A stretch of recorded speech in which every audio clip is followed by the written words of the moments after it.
बच्चों क्वेश्चन दिया है कि निम्न दिए गए समीकरण को हल करें। तो भैया ये संख्या दे दी है, इनको जोड़ना है। देखो मैंने इस वजह से ले लिया, जोड़ तो तुम लोग जानते ही होगे, लेकिन होता क्या है ना भाई, एग्जाम में गलती कर देते हैं हम, ठीक है ना। हम सोचते हैं हम बहुत होशियार हैं, लेकिन होशियार नहीं होते, उसी में गलती हो जाती है। अब इसके ऑप्शन देख लो कितने क्लोज दिए हैं, जरा ध्यान से गौर से देखना। इसका मतलब ये आसान क्वेश्चन नहीं। अगर मुझसे कोई पूछे कि सबसे टफ क्वेश्चन कौन से होते हैं, तो भाई इसी टाइप के होते हैं। मतलब करके भी आओ और गलत होने के पूरे चांस हैं एग्जाम में, ठीक है ना। तो इसको ध्यान से करना, मैं जैसे बता रहा हूँ ऐसे ही लिख के करना, नहीं तो गलत करके आओगे, मैं गारंटी लेता हूँ गलत करोगे, ठीक है ना। तो इस वजह से जैसे मैं स्टेप लिखता जा रहा हूँ ऐसे ही लिख के करना, तो बिल्कुल सही होगा, फिर गलती होने की चांस ही नहीं है। जोड़ना तो क्योंकि तुमको आता है सबको।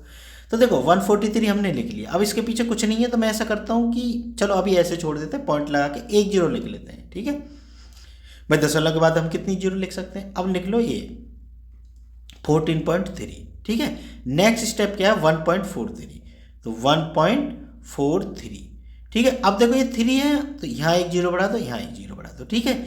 ऐसे ही करना है एग्जाम में बिल्कुल।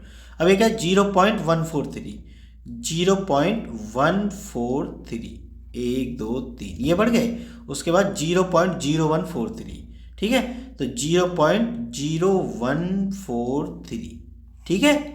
0 0 0 0 कितनी लगा सकते हैं, अब देखो जोड़ लो जरा।